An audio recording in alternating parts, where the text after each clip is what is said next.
Ya mis hermanos, ahora sí, comenzamos a grabar. Muy buenas tardes, bienvenido a esta nueva encuentro de teología sistemática, donde vamos a poner énfasis en la doctrina del hombre, ya tal y como ustedes están viendo en la presentación.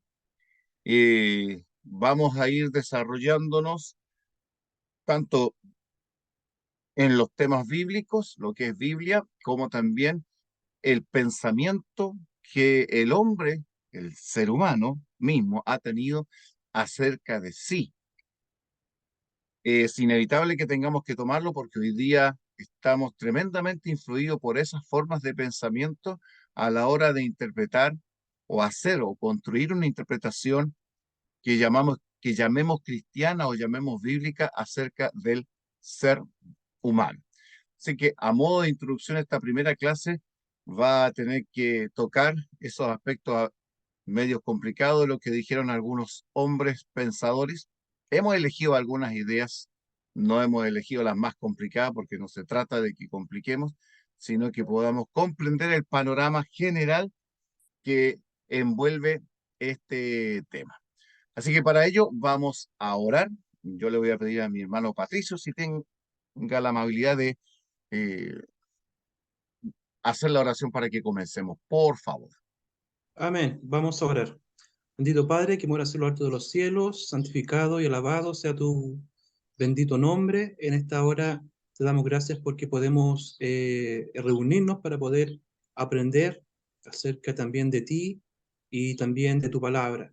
Ayúdanos, Señor, a que podamos entender esta clase y este módulo y que sea de mucha bendición para cada uno de los que estamos aquí presentes aprendiendo. Bendice también al profesor, dirígelo con tu Santo Espíritu, guíalo, Señor, y que todo esto sea siempre para tu honra y gloria, en el nombre de Jesús. Amén. Amén. Amén. Bien. Voy a pedir que mis hermanos y hermanas que están conectados, ustedes puedan preocuparse de mantener su micrófono apagado, excepto si hay alguna pregunta, algún comentario que hacer al respecto, porque de otro modo va a quedar perpetuado aquí en la grabación. ¿Eh? Entonces, tema que vamos a tratar en estas clases es el hombre, la doctrina del hombre. Ahora, sobre ese punto, una pregunta fundamental es, ¿qué es el hombre? En ese respecto, yo quiero invitarle a mis hermanos a ver lo que la misma Biblia nos dice al respecto. Salmo, capítulo 8, versículos 3 y 4. ¿Qué nos dice Salmo, versículo, eh, capítulo 8, versículos 3 y 4? Quien lo tenga, por favor, lo lea, para que veamos que la pregunta acerca del hombre es una pregunta que surge de las mismas sagradas escrituras. Amén. A ver, Cuando veo tus cielos, obra de tus dedos, la luna y las estrellas que tú formaste, digo, ¿qué es el hombre para que tengas de él memoria? ¿Y el Hijo del Hombre para que lo visites? esa pregunta, ¿quién la está haciendo, mi hermano? El salmista. El salmista, el mismo rey David, este hombre destacado en las Sagradas Escrituras y que escribió tan preciosos salmos, ya se hace esta pregunta de ¿qué es el hombre? Cuando él contemplaba el cielo, cuando él contemplaba la luna, el sol, la luna, las estrellas, me puedo imaginar a un David quizá de noche, en la madrugada, a solas, en un lugar oscuro donde se vieran claritas las estrellas y contemplaba las estrellas fugaces, el tintineo de las estrellas con su brillo, la luna con su luz. Él se sentía impulsado a preguntar, ¿qué somos nosotros? ¿Qué es el hombre? Y esa pregunta no solo se la ha hecho David, se la han hecho los seres humanos desde tiempos inmemoriales. Las, di- las respuestas a esta pregunta han sido variadas, variadas. Unos han dicho que simplemente somos una sombra, otros dicen que somos producto de un desarrollo evolutivo, somos animales altamente desarrollados, otros dicen que somos la semilla de extraterrestres que pusieron este planeta y que nuestro origen está vinculado allá con el espacio en algún lugar remoto de quienes nos vinieron a dejar aquí.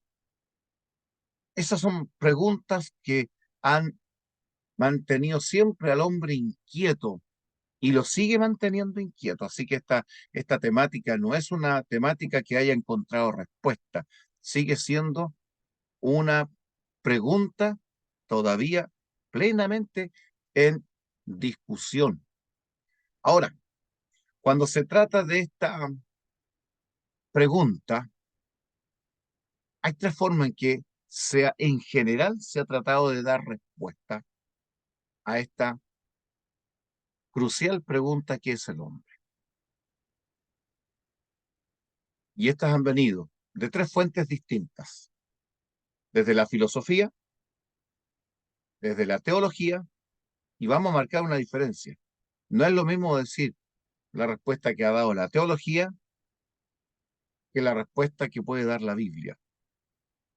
Aunque la respuesta de la Biblia debiera ser considerada teología, no todas las teologías han tenido en cuenta la Biblia para dar respuesta a esta pregunta de qué es el ser humano.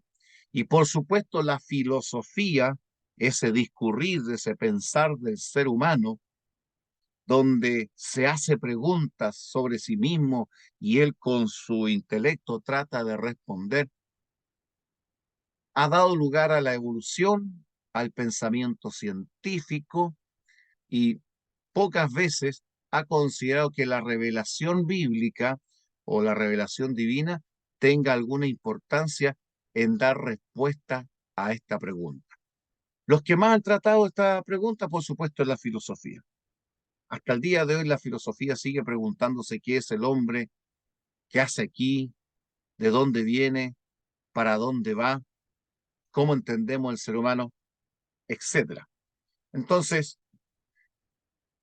tenemos tres canales por los cuales se ha tratado de responder esta pregunta de qué es el ser humano. Y aquí, antes de entrar a responder las preguntas o la pregunta que estamos haciendo, vamos a establecer los objetivos de esta clase. Número uno, vamos a tenemos como objetivo identificar la situación actual del hombre según algunos pensadores modernos, cristianos y no cristianos. Segundo, a través de esta clase vamos a tratar de reconocer la relación que hay entre la teología y la filosofía y cuál ha influido sobre la otra, la teología sobre la filosofía o la filosofía sobre la teología, y ha determinado y ha cuestionado y condicionado la forma de entender la doctrina del ser humano o del hombre. Tres, vamos a tratar de identificar los distintos enfoques que se han dado sobre el hombre y, por supuesto, sugerir, finalmente, conocer una posición bíblica al respecto de este tema. Creo que con esos cuatro objetivos tenemos unas metas claras a dónde vamos a llegar y el camino que queremos recorrer en este tema, ¿ya?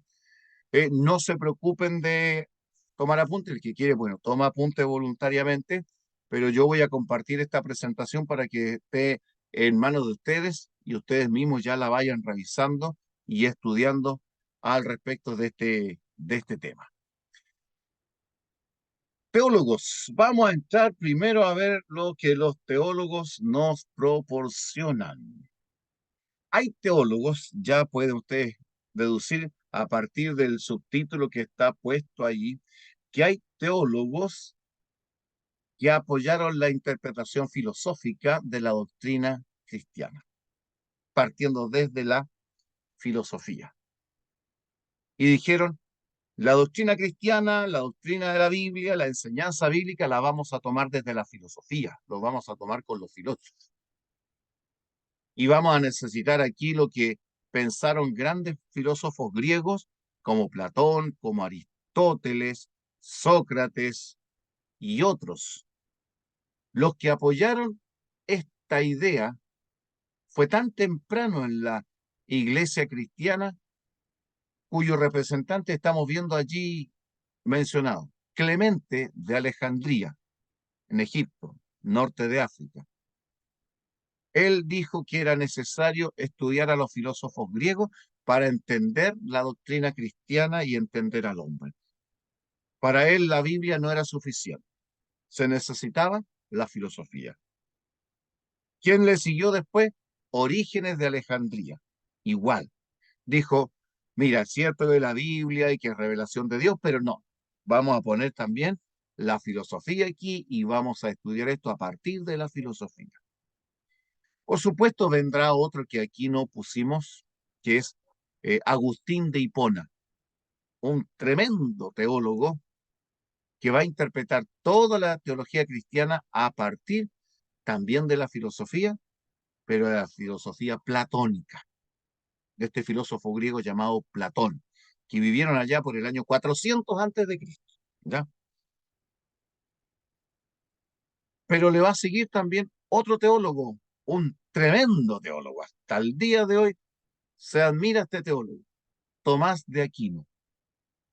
De ahí viene la llamada teología tomista, ¿eh? Año 1225 a 1274. Escribió, pero abundantemente.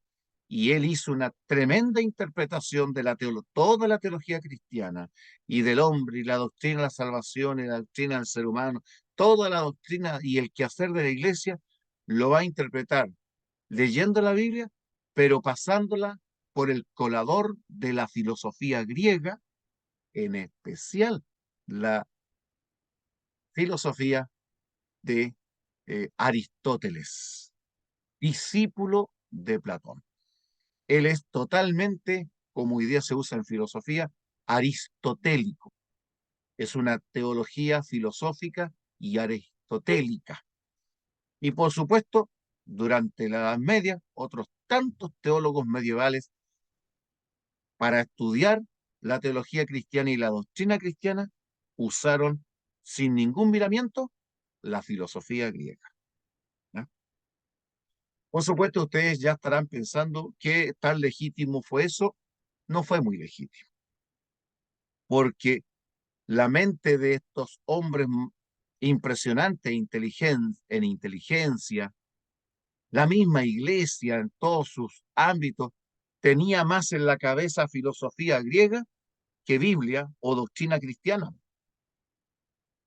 Cuando se armaban discusiones teológicas en aquella época, los escolásticos, es decir, los que vinieron después de Tomás de Aquino, que aparece ahí en la lista que estamos hablando o mirando, discutían un tema teológico hasta que decían, hacían un pare y alguien se levantaba y en latín decía Magister Dixi, el maestro dijo. Oye, bonita frase. Y uno dice, y ustedes pueden pensar, Magister Dixi, el maestro dijo, seguramente aquí va a citar palabras de Jesús. Pues no, mis hermanos, citaban al filósofo griego Aristóteles para un tema de teología cristiana, que era el hombre, por ejemplo. Ellos decían, Aristóteles dijo, y suficiente. Con eso se acababa la discusión, porque aquí la última palabra la tenía nada menos que este pensador griego Aristóteles, y no la palabra de Dios. Por supuesto, tenemos por otro lado los cristianos más fieles, o vamos a decir más conservadores, más apegados a la Biblia, que dijeron, no, no, la Biblia y la revelación y la inspiración son teología y no filosofía. Y uno de los primeros que va a decir, no, señor, la Biblia se estudia con la Biblia y la Biblia se estudia a ella misma y no tiene nada que ver con filosofía, va a ser este cristiano llamado Tertuliano. A Tertuliano se le conoce como el primer protestante de la historia. Cuando vio que la iglesia de Roma se estaba encaminando a la apostasía y estaban entrando costumbres filosóficas y paganas a la iglesia, el año 200 de la era cristiana se fue de la iglesia. Y siendo un tremendo, tremendo defensor de la iglesia católica nunca lo ha subido a la categoría de santo porque él se salió de la iglesia. Se le conoce a Tertuliano como el primer protestante de la historia, porque fue el primero que protestó contra la apostasía y la mundanalización de la teología cristiana. Y esto de meterle que la filosofía tenía que ser considerada como un elemento insustituible para poder comprender el mensaje del Evangelio. Otro destacado hombre, por supuesto, Martín Lutero, nuestro gran Martín Lutero.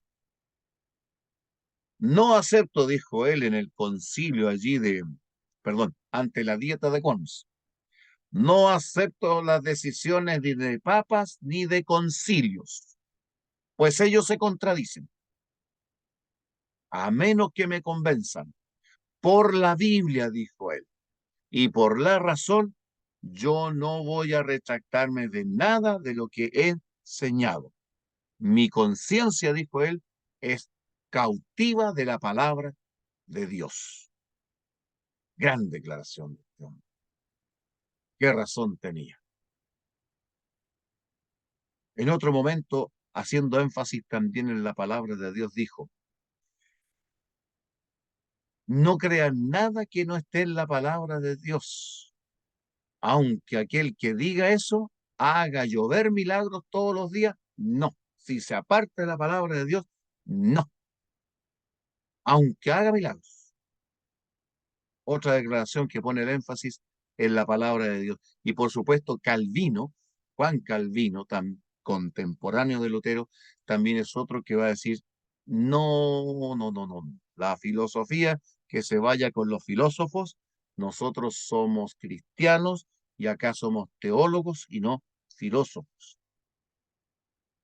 ¿Por qué hay que estudiar esto, mis estimados hermanos y amigos? Porque este tema marcó la doctrina del ser humano hasta el día de hoy. Haciendo un resumen de lo que estamos diciendo y mirando así en sentido general lo que el ser humano ha dicho y piensa, me gusta lo que este teólogo, Mario Veloso, dice en un libro que publicó en portugués, se llama El hombre, una persona viviente, página 3.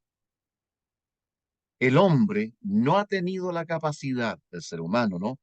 No ha tenido la capacidad de encontrar por sí mismo una respuesta irrefutable. No ha tenido la sabiduría de reunir, sin cuestionar, las respuestas parciales que encontró a través de su historia, sino por el contrario, cada vez más modifica sus propios métodos o caminos para las respuestas y cuestiona los conocimientos que ha obtenido con esos métodos. Tremenda declaración, mis hermanos. ¿Por qué?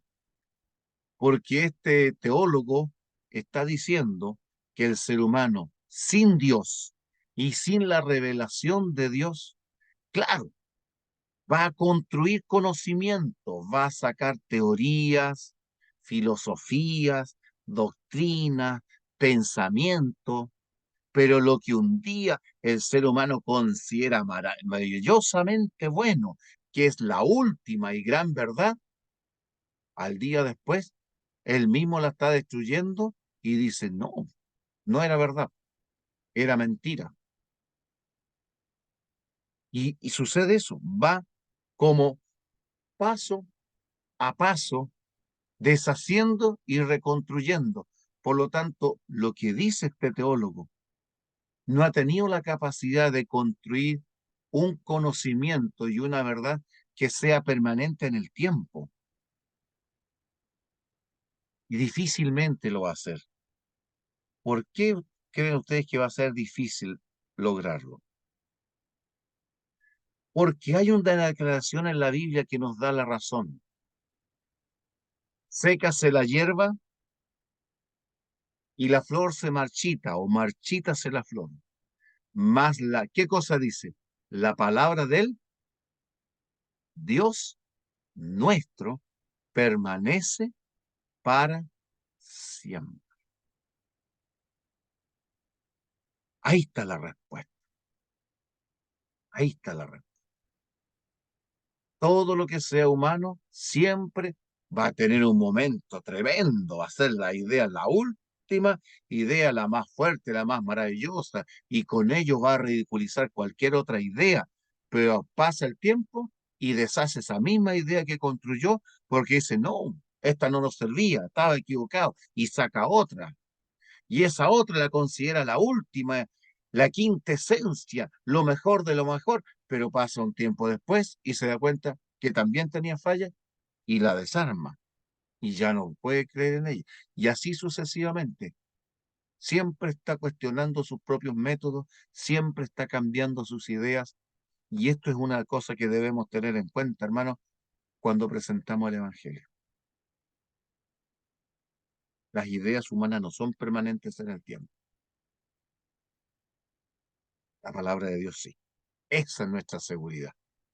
Sécase la hierba, marchítase la flor, mas la palabra del Dios nuestro permanece para siempre.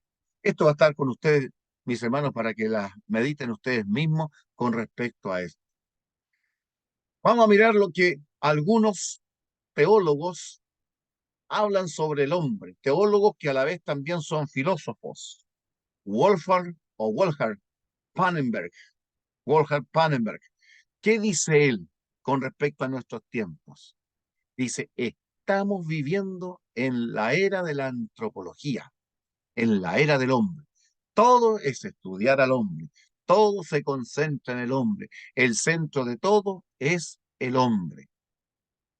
Y esto ocurre más o menos desde el humanismo y desde la ilustración en adelante. Estamos hablando desde el año 1400 en adelante. Y hoy día más todavía. Hoy día todo se centra en el hombre.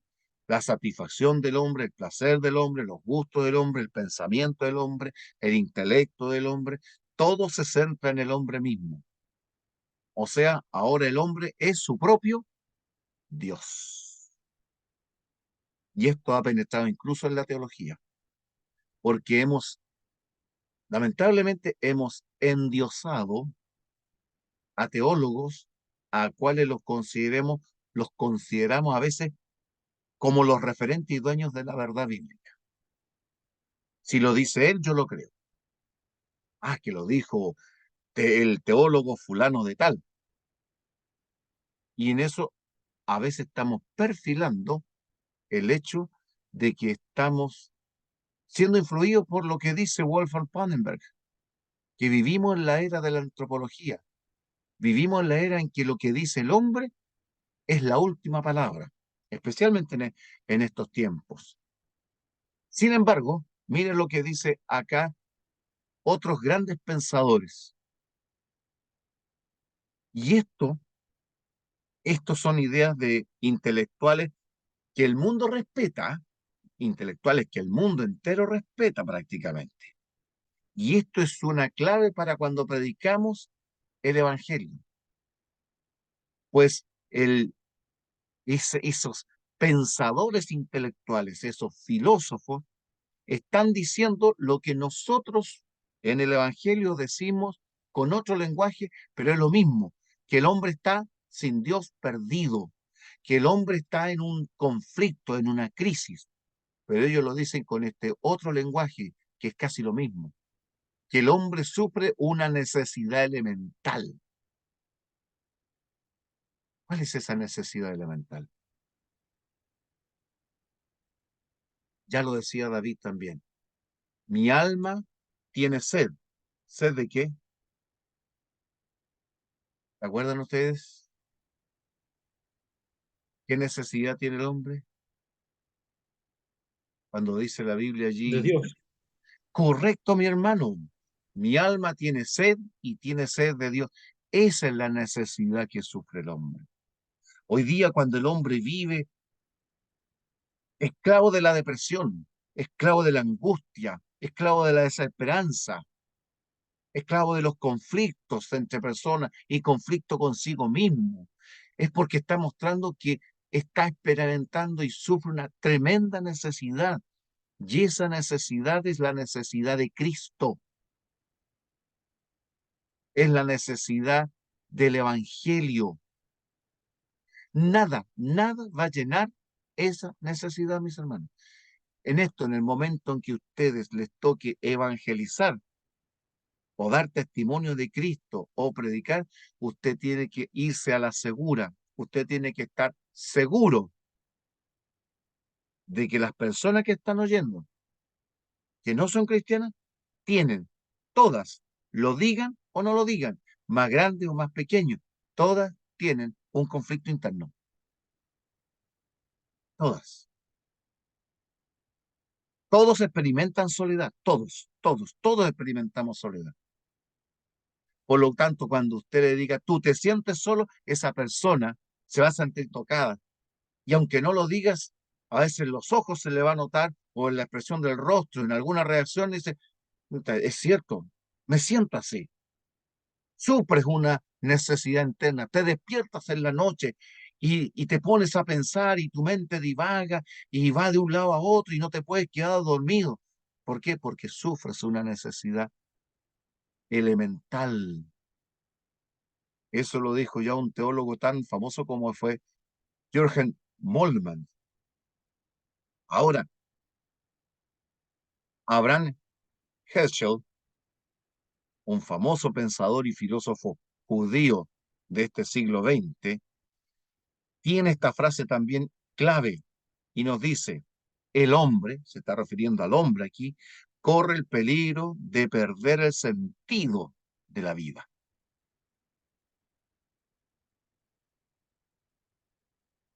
La pregunta es, ¿y nosotros que estamos aquí estudiando teología y preparándonos para ser siervos y siervas de Dios, tenemos claro el sentido de nuestra vida?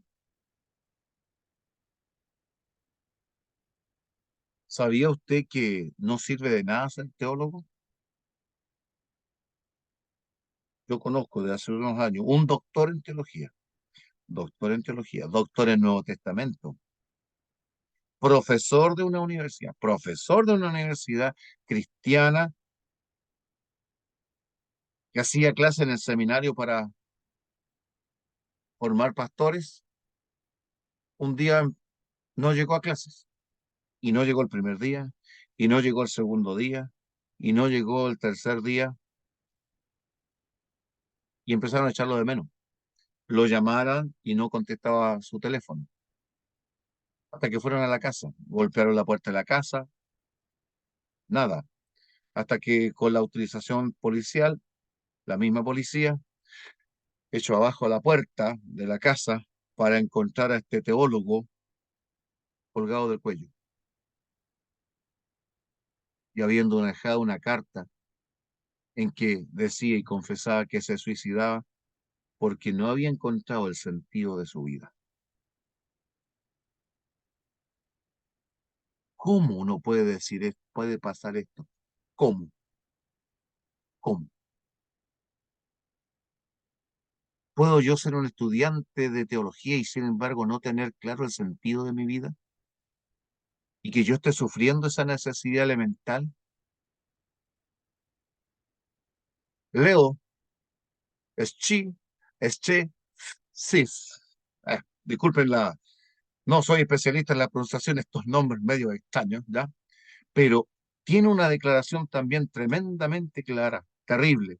El hombre sufre una incurable ruptura interna. Y tiene razón. Si vamos a estudiar al hombre, tenemos que ya partir por esto. El hombre internamente está hecho pedazos por el pecado. Ya lo decía la Biblia. No hay en él cosa sana. Y no, miren, miremos un pasaje de la Biblia en este caso, que es Isaías capítulo 1. Isaías capítulo 1, de cómo describe Isaías la condición en que se encuentra el, el ser humano. Versículo 6 en adelante. Desde la planta, dice claramente allí el profeta, desde la planta del pie hasta la cabeza, no hay en él cosa sana, sino herida, hinchazón, podrida llaga. No están curadas, ni vendadas, ni suavizadas con aceite. Así lo dice la Biblia. Y aquí lo vemos, y así lo dicen los filósofos y teólogos modernos. Una ruptura interna, un conflicto tremendo. Y eso es una experiencia real, vivencial, y no se puede pasar por alto, aunque tenga todos los grados intelectuales que puede ser un científico, pero de lo más ateo que pueda usted encontrar. Permítame, usted puede pensar hasta que sea un ateo recalcitrante de ateo, pero usted tiene que saber que igual sufre esta necesidad elemental, igual está buscando el sentido de la vida, igual tiene una incurable ruptura interna. Decía Robert Hastrow, astrónomo, destacado astrónomo, ya fallecido, el hombre ha tratado de escalar las montañas del conocimiento en todos los ámbitos de la ciencia y del saber, de la vida, del universo, de la naturaleza, de cómo está compuesto todo y cuál es el sentido de todo, de dónde viene, qué hace aquí y hacia dónde va. Y ha tratado de escalar esas montañas con sacrificio. Y cuando llega a la cumbre, dice él, encuentra que allí, hace mucho tiempo, hay un grupo de teólogos cristianos que están sentados en la cumbre, esperando que llegáramos nosotros. Una forma de decir de Robert Hastrow que los teólogos bíblicos y cristianos en muchos aspectos estaban arriba en la cumbre del conocimiento antes que ellos llegaran. ¿Por qué? Porque fueron guiados por la palabra de Dios. Hegel, otro gran pensador, complicado leerlo a Hegel en su pensamiento, pero también dice una terrible declaración sobre el hombre. El hombre sufre una autoalienación, es extraño para sí mismo, está escindido, dividido. Somos extraños para nosotros mismos, no nos entendemos, no nos comprendemos. Pablo lo decía, lo que entiendo no lo hago. No hago el bien que quiero, sino el mal que no quiero hacer, ese hago. A eso se refiere Hegel, la autoalienación. Quiero hacer el bien y termino haciendo el mal. Tengo buenas intenciones y termino haciendo malas acciones. ¿Por qué sucede eso? Bueno, porque hay algo que está allá adentro, influyéndonos para bien o para mal. David Trueblood afirma, importante declaración también, él dice, estoy convencido hasta que no tengamos claro qué es el hombre, no tendremos claro nada más, nada. ¿Qué es el hombre? ¿Qué somos nosotros? Esto lo decía en 1957 en su obra que publicó ese año, en la página 14 de la introducción. Forma en que se ha llegado a tratar de buscar la respuesta que es el hombre. A eso se le ha llamado antropología. Nosotros estamos llamando doctrina sobre el hombre. Pero en la antropología, ¿quién han tratado de dar respuesta? La filosofía, la teología y por otro lado, la Biblia. Dios, directamente la Biblia. Sobre esos temas han hablado Platón, por poner un ejemplo. Van Harvey, desde el aspecto de la teología, ha tratado de dar una respuesta acerca de quiénes somos los seres humanos. Pero aquí hay tres enfoques. Si yo le preguntara en algún momento, ¿quiénes han intentado entender al hombre? ¿O desde qué enfoques? ¿Desde dónde se ha tratado de entender y conocer qué es el hombre? Y ustedes me van a decir, desde la filosofía, desde la teología y desde la Biblia. Ahora, en la antropología filosófica hemos tenido a hombres antiguos como Platón, que decía, el saber del hombre está en el asombro. Se sorprende. En Aristóteles, y ahí está un cuadro de Aristóteles, él dice, la admiración, eso es lo que el hombre admira, eso le ha llamado la atención a lo que quiere saber y a lo que quiere ser. Descartes, él dice no, lo que el hombre siempre ha tenido en su cabeza y que lo lleva a buscar respuesta, a construir todo lo que hace, es la duda. Y por otro lado, este filósofo que es Karl Jasper, del siglo XX, él dice las situaciones límites. O sea, llega un punto en que el ser humano se encuentra y se enfrenta a situaciones o situaciones límites, limítrofes, graves, que lo marcan y tiene que tomar decisiones y tiene que buscar respuestas. Todo eso está dentro de lo que el hombre ha querido buscar para responder qué somos. Y en ese sentido, fíjense lo que dice la filosofía. Karl Jasper, en su obra La filosofía, página 17, dice claramente, y esto no lo olviden nunca, mis hermanos y hermanas, porque cuando alguien le plantee que la filosofía es la respuesta a todo el dilema humano, la panacea que da la solución última y final, recordemos que en la filosofía sus preguntas son más esenciales que sus respuestas. Y toda respuesta que en filosofía se da, a la vez se vuelve una pregunta. O sea, la filosofía es una eterna pregunta. Y eso no soluciona nada. El hombre ya tiene preguntas. Y tenemos muchas preguntas. Pero hay una respuesta sobre toda respuesta para la necesidad humana. La respuesta es el Evangelio. La respuesta es Dios. La respuesta es Cristo. La filosofía no busca respuesta y cuando alguien da una respuesta, la transforma en pregunta. Y otra vez otra pregunta. Y al final es un... No termina nunca, nunca. Pero hay gente que cree que esto es lo más maravilloso que puede encontrar el hombre para la respuesta y ridiculiza, se mofa, se burla de la fe cristiana porque ellos piensan, desde la filosofía, que ellos estudiaron filosofía. Por supuesto, mucho respeto para los que estudiaron filosofía, pero respeto. Pero no creamos que ellos tienen la última palabra en cuanto al hombre y a sus necesidades. En cuanto a la pregunta, acuérdense que nosotros estamos por la pregunta, ¿qué es el hombre? Se ha tratado de dar respuesta a esta pregunta desde la antropología biológica.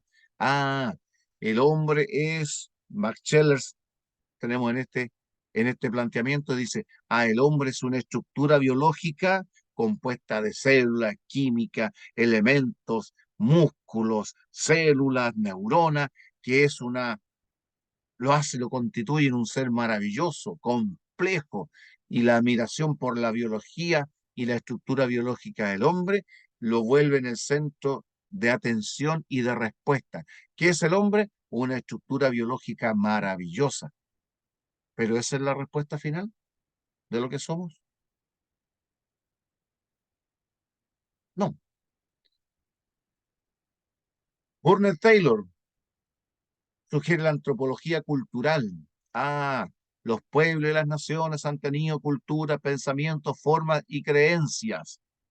Y eso ha transformado al hombre en lo que es. Somos el resultado de la cultura. Llegan a decir que incluso la fe cristiana y la Biblia es producto de la cultura.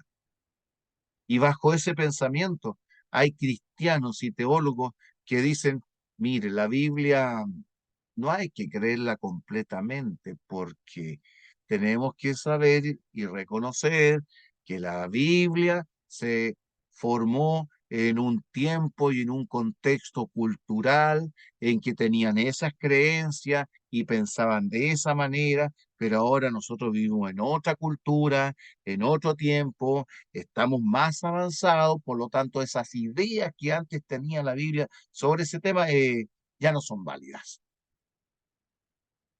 Ya no tenemos que complicarnos con eso. Y eso ya sería muy infantil creerlo. Y así empiezan a cuestionar la Biblia y así que hay partes en ella que ya no son válidas, que ya no son palabras de Dios, que son leyendas, incluso inventos. Y tenemos también la antropología religiosa, desde Homero, pero aquí la religión del ser humano. El ser humano ha sido desde tiempos inmemoriales un ser religioso. Y esto hay que hacerle el énfasis, mis amigos y hermanos. El hombre desde el mismo jardín del Edén ha sido un hombre religioso. Cuando salió del jardín del Edén, están los que siguieron adorando al Dios verdadero, pero están también los que apartándose del Dios verdadero, construyeron sus propios dioses y empezaron a adorar a la naturaleza, inventaron dioses astronómicos, dioses del mar, toda la cantidad de dioses que tenían los egipcios, como 5.000 dioses, los centenares de dioses que tuvieron en Mesopotamia y Babilonia, la otra tremenda cantidad de dioses que tuvieron en Grecia, los dioses que tuvieron en Roma.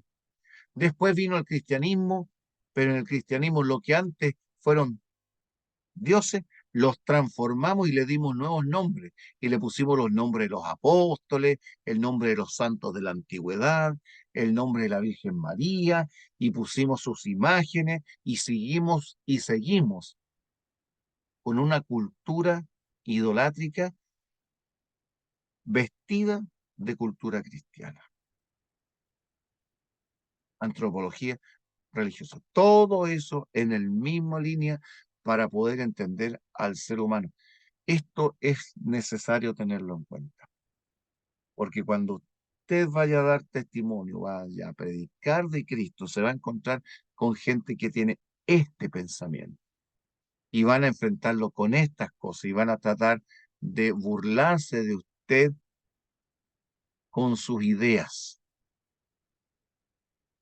Ya dijimos, al comienzo de este tema comenzamos diciendo que el cristianismo tuvo cristianos desde el principio de su historia diciendo que la fe cristiana había que interpretarla desde la filosofía griega. Y aquí están algunos de los responsables de las ideas extrañas que se sostienen hasta el día de hoy.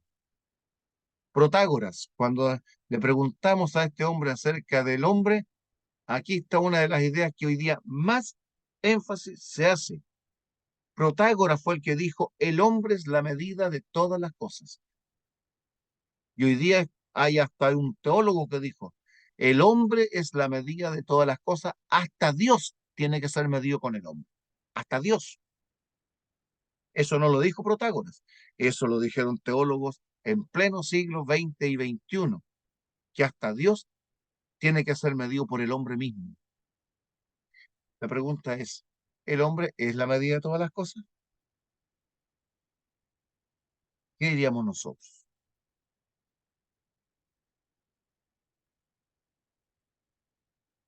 ¿Quién es la medida del ser humano?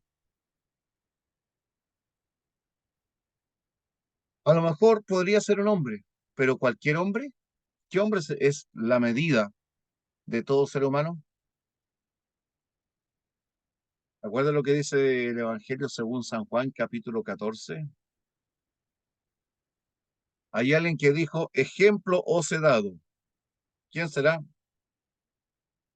Jesucristo. Exactamente. Por lo tanto, ¿quién es el único realmente? San Juan capítulo 13, versículo 15. Si en alguna medida, buscándole la quinta patita al gatito, para encontrarle si en alguna medida Protágoras tiene razón de que el hombre es la medida de todas las cosas, nosotros tendríamos que compararlo con Juan 13:15 diciendo, el único hombre que es la medida de todo hombre en cualquier tiempo y en cualquier época es Cristo, por la razón de que Él es Dios y es hombre. Y como hombre vivió una vida intachable, sin pecado, y se convirtió en nuestro Salvador y nuestro Redentor. Ningún otro hombre es el referente o el modelo de otro hombre. Puede ser que encontremos la referencia de Pablo. Sed imitadores de mí, pero porque yo, dice Pablo, soy imitador de quién? Cristo, de Cristo. Recuerden, mis hermanos, hoy día esto está muy, muy fuerte influyendo en el pensamiento moderno y hasta en el cristianismo se ve la influencia de Protágoras, porque nosotros podemos tomar, mire, lo voy a decir de esta manera para que tengamos cuidado, porque podemos hacer una mala utilización de esto. Yo tomo como líder a un determinado hermano de iglesia y lo que él diga yo lo hago, o lo que diga tal pastor, no, yo hago lo que mi pastor me dice y él es mi líder y lo sigo completamente a él.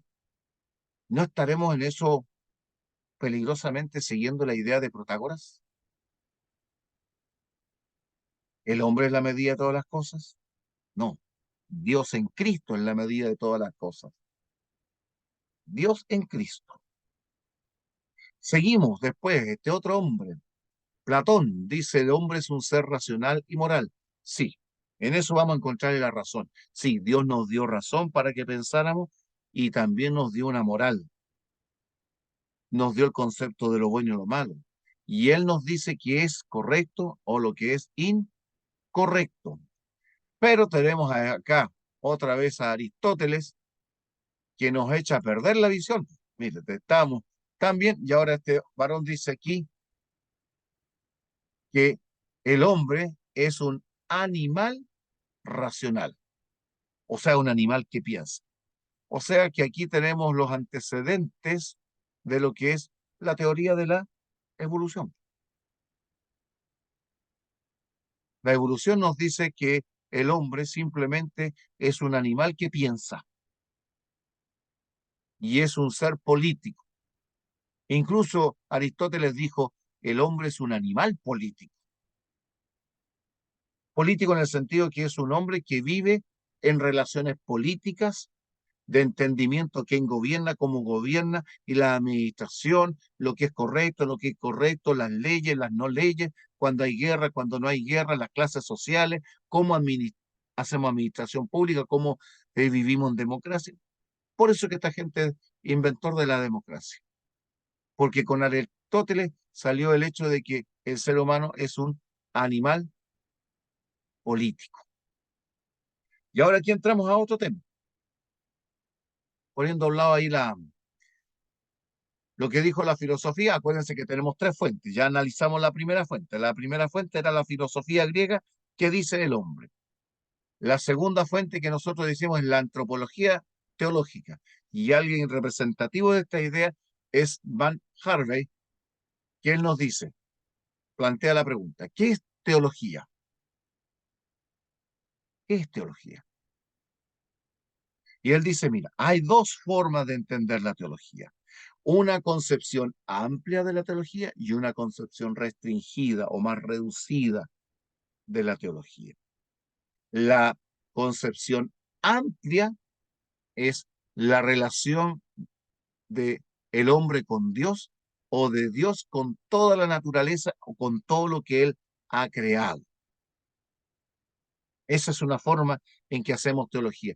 Cómo Dios se relaciona con toda la creación y cómo el hombre establece esos vínculos de relación con Dios en todos los aspectos de lo que el hombre se puede relacionar con Dios, como su criatura y como el objeto de la salvación de Dios y del plan de Dios para redimir al hombre.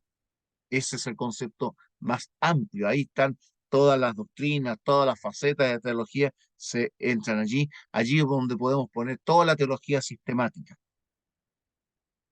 Pero también hay una versión un poquito más restringida, que es teología es estudiar la existencia y la naturaleza de Dios, Dios en sí mismo. ¿Qué es Dios? Características de Dios, cualidades de Dios, atributos de Dios, naturaleza de la deidad de Dios, qué relación hay entre el Padre, el Hijo, el Espíritu Santo, cómo interactúan, cuáles son sus cualidades y entender las cualidades de Dios. Eso es ya directamente estudiar directamente lo que es Dios mismo. Y la antropología teológica busca responder a qué es el hombre en esta relación, entendiendo a Dios, entendiendo el plan. Digamos, tenemos aquí una declaración que es necesario poner en cuenta de por qué la filosofía ha sido una espina en el costado, mis hermanos, cuando estudiamos doctrina y teología. Pelikan, un tremendo historiador que escribió 6 volúmenes de una obra tremenda de historia de la teología cristiana, está en portugués, se llama La tradición cristiana, una historia del desenvolvimiento de la doctrina desde la Reforma de la Iglesia y el dogma, años 1300 hasta el año 1700, ya que esta cita es del volumen 4, página 418. Este historiador cristiano presenta una idea tremendamente impresionante e importante. Él dice lo siguiente, declara que aunque los reformadores del siglo XVI y sus descendientes defendieron y quisieron establecer el principio de la sola escritura, ellos, dice este teólogo, historiador, concluyeron que Dios fue el autor de la verdad filosófica como teológica y que, por lo tanto, la verdad tenía que ser una. O sea, la verdad filosófica y la verdad teológica tienen que ser la misma. Hay que unirla. Tuvieron la convicción que la filosofía aristotélica o el pensamiento de Aristóteles era también un don venido del Padre de las Luces. ¿Se imaginan ustedes a Aristóteles? Lo que está diciendo aquí Pelikan es que los reformadores llegaron a pensar que Aristóteles tiene que haber sido también un hombre inspirado por Dios. Por eso dice ahí, tiene que haber venido del don del Padre de las Luces, proporcionando apoyo para la incorporación de las pruebas naturales para varias de sus doctrinas de fe en sus sistemas. temas. Fíjense que aunque aquí los cristianos, estaban comenzándose a separarse de la tradición de la Edad Media, que sembró tanta confusión, tanta doctrina distorsionada, tantas ideas raras que ustedes no encuentran fundamentadas en la Biblia, todavía ellos se vieron influidos, afectados por la filosofía, aunque Lutero se opuso a ella, aunque Calvino también se opuso a ella, pero esos fueron ellos. Y otros siguieron diciendo, no, todavía necesitamos seguir usando la filosofía para estudiar la Biblia. Y llegaron a pensar poco menos que Aristóteles o las ideas aristotélicas eran tan inspiradas como los escritores bíblicos. Y eso es preocupante porque uno se pregunta, ¿y hoy día no nos pudiera estar pasando lo mismo? Punto de vista bíblico. ¿Qué debería ser el punto de vista suyo y el mío si yo soy un cristiano que me sustento en la Biblia? Los teólogos bíblicos, y aquí hay una sugerencia que yo invito a tener en cuenta, los teólogos bíblicos deben desarrollar su reflexión teológica al margen de los sistemas filosóficos. No, que no venga Calvino, perdón, que no venga Aristóteles, que no venga Sócrates, que no venga Platón, que no venga ninguno de ellos, Tomás de Aquino, ni tampoco San Agustín, ni ningún otro filósofo le venga a decir a usted cómo tiene que estudiar la Biblia. Yo acepto un teólogo, que otro teólogo me ayude a mí como teólogo a comprender la vida, pero teólogo. La reflexión teológica no puede depender de las ideas de la filosofía, más bien siguiendo una línea que nos aparte de la filosofía. Pablo lo insiste ahí en Colosenses, que debemos apartarnos de la hueca filosofía, de los rudimentos según el mundo y no según Cristo, porque eso nos va a hacer daño y nos va a llevar a que entendamos mal, mal el pensamiento bíblico. Mira, aquí tenemos un esquema y creo que vamos a llegar hoy día hasta aquí, ¿ya? De cómo piensa cada sistema teológico, el protestante, el católico, y una sugerencia aquí de cómo podría ser un seminario teológico bíblico como este que estamos haciendo y llevando adelante para... Es una sugerencia, la verdad, es una sugerencia, un punteo de cómo podríamos construir teología. ¿Cómo construye en general el protestantismo su teología? Parte por la teología histórica, que dijeron los teólogos a través de la historia, y a través de eso, reuniendo todo lo que los teólogos hicieron, construye su teología sistemática. ¿Ya? Por eso que ahí están los cánones, las declaraciones de fe. Entonces, fíjense que quizás aquí mi sugerencia sería que nosotros como protestantes, entre protestantes y la teología histórica, aquí pusiéramos la Biblia. Los protestantes basados en la Biblia y habiendo estudiado primero la Biblia, entonces construimos una teología de qué pensaron los teólogos a través de la historia. Y de ahí la combinación primero de Biblia y después de lo del pensamiento histórico, construimos nuestras doctrinas en teología sistemática, porque la teología sistemática nos va a enseñar cómo hacer vida cristiana o ética cristiana y va a llevarlo a la práctica pastoral. Y lamentablemente acá, después que ha pasado por todos estos pensamientos que se van informando, aparece el sentido bíblico. Y el resultado de esto es pasado por la Biblia, donde se perfilan a veces cosas que no son netamente la enseñanza bíblica. Y de ahí construimos la apologética, que es la defensa de nuestra fe. Por otro lado, los hermanos católicos, ¿cómo lo hacen? dividen su teología en tres grandes sistemas: el histórico bíblico, sistemático y práctico. Pero en el histórico bíblico, ¿qué hacen ellos? Ellos estudian las ciencias bíblicas, la formación del canon de la Biblia, la introducción a la Biblia, la exégesis y la historia de la iglesia, pero en el marco, ¿en qué marco? En el marco de la interpretación que establece el magisterio de la iglesia.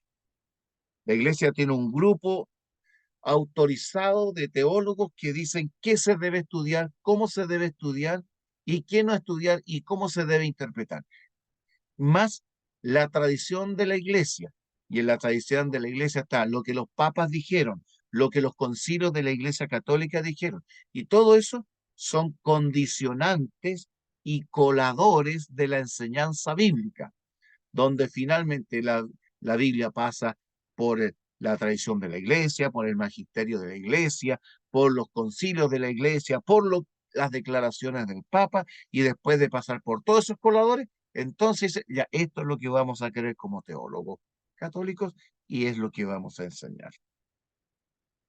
También ellos tienen un sistema sistemático donde ellos hablan de dogmática, que es su doctrina, la mística católica, que es el culto, el ritual, los santos, la misa. Hay todo un sentido místico ahí muy especial. Tienen moral cristiana y la vida ascética.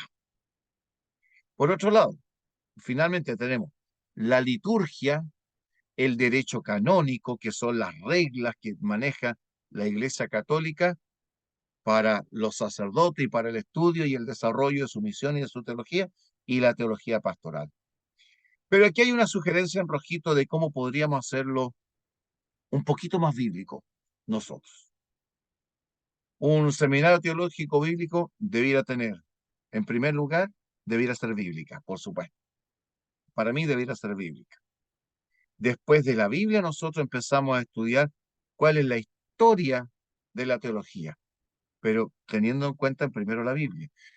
Después, a partir de estos dos elementos, construimos nuestra actividad pastoral. Y en la bíblica, ¿qué podemos estudiar nosotros para construir conceptos del hombre, conceptos de Dios, de la Trinidad, de la iglesia, de las últimas cosas, de la vida cristiana, de la gracia, de la fe, de los dones espirituales, de la misión de la iglesia? Construimos desde la Biblia, estudiando la formación del canon, donde la Biblia tiene el primer lugar, introducción a la Biblia, el estudio de cada libro de la Biblia, el estudio de las lenguas bíblicas, y ahí hacer teología bíblica. Y a partir de la teología bíblica, después construir teología sistemática. Veamos aquí lo siguiente. Desde el aspecto histórico, estudiar la historia cristiana, ciencia y religión, cómo la iglesia se va a enfrentar al pensamiento científico de hoy, don profético, los dones de la profecía en la iglesia, la teología sistemática, la misión de la iglesia y el culto y adoración. Y en lo pastoral, que es lo que estamos haciendo nosotros, formándonos como teólogos para llegar a nuestra práctica pastoral, es estudiar desde la Biblia, dejando a un lado. Fíjense que este sistema, este que está en rojito, deja afuera la filosofía, psicología pastoral, método de evangelización, instrucción pastoral, administración de la iglesia, cómo se eh, administran distritos o iglesias pastorales, crecimiento de iglesias, etcétera. En este sistema, fíjense, aquí la filosofía no aparece. Acá, cuando llegamos a esta parte histórica, se nos cuela la filosofía. Aquí se nos cuela la filosofía. Acá primero es bíblica, teológico, histórico, en el sentido donde la filosofía tiene que ser condicionada a la Biblia para construir todo nuestro pensamiento teológico y construir un sentido de lo que es el hombre y su misión. Vamos a dejarlo hasta aquí, mis hermanos. El tiempo se nos ha ido. Eh, no sé si alguno de ustedes quisiera hacer algún comentario, alguna pregunta de lo que hemos estado tratando hasta este minuto. A lo mejor es complejo, pero va a ser necesario. Finalmente ustedes van a ver que esto les va a hacer muy bien saberlo y después cuando ustedes lo presenten en las iglesias, la iglesia le va a dar a la iglesia porque dice, oye, los pensamientos que tiene la gente, cómo está pensando el mundo de hoy y qué distinto lo que la Biblia nos proporciona como mensaje esencial del evangelio, mis hermanos.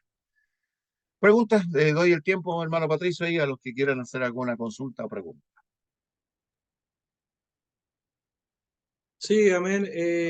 Si es que hay algún hermano que quiera hacer preguntas al respecto, yo creo que igual hay cosas que en este caso el profesor dijo que muchos a lo mejor se han planteado preguntas.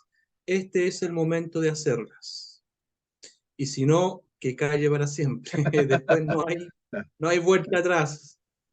No, si hay vueltas, si podemos después igual, conforme a las dudas que vayan apareciendo. Esta es la primera impresión, hay que masticar todavía todo esto, mirar la presentación, reestudiar lo que vamos a mandar y luego sacar las conclusiones al respecto. Amén. Parece que no hay pregunta, profesor. Ya, ya. Entonces vamos a terminar con una oración. Eh, Amén. Vamos a compartirle estamos introduciéndonos a este tema. Hemos visto, en este minuto hemos tenido que ver el aspecto filosófico contemporáneo como introducción al tema. Esto es una introducción. Ya después nos vamos a ir directamente a lo que la Biblia nos enseña sobre la doctrina del hombre. Vamos ahora. Le invito a que ore. Querido Dios y Padre nuestro que estás en los cielos, te damos las gracias en esta hora porque a pesar de la tremenda complejidad del pensamiento humano, no hay nada que supere tu palabra. No hay nada que sea más crucial que saber que en Cristo encontramos una salvación maravillosa, gloriosa, sencilla para cada uno de nosotros. Gracias, Señor, porque podemos ver también que el ser humano sabe sabe que tiene un problema interno en su vida, en su corazón, y le pone distintos nombres: conflicto interno, alienación, separación, crisis, duda existencial, pero todo eso simplemente tiene un solo nombre: la ausencia de la salvación y de Cristo en sus vidas. Padre, ayúdanos para que nosotros a través de nuestra formación teológica podamos ser personas que hayamos superado eso con la presencia de tu Espíritu y de Cristo en nuestras vidas y así predicar un evangelio que dé sentido a la vida de millones de hombres. No importa el nivel educativo que tienen, pero que tienen la misma necesidad que el hombre común de la calle, un humilde ser humano o el más encumbrado de la tierra. La misma necesidad de un Salvador y el mismo Cristo que puede salvarnos. Padre, despídenos ahora con tu paz y tu bendición. Lo rogamos y lo agradecemos en el nombre de Jesús. Amén. Amén. Gracias por esta enseñanza, por esta reunión. Y bueno, quedan todos cordialmente invitados para la próxima semana con el pastor Víctor Fuenzalida. Gracias, pastor. Que Dios le bendiga.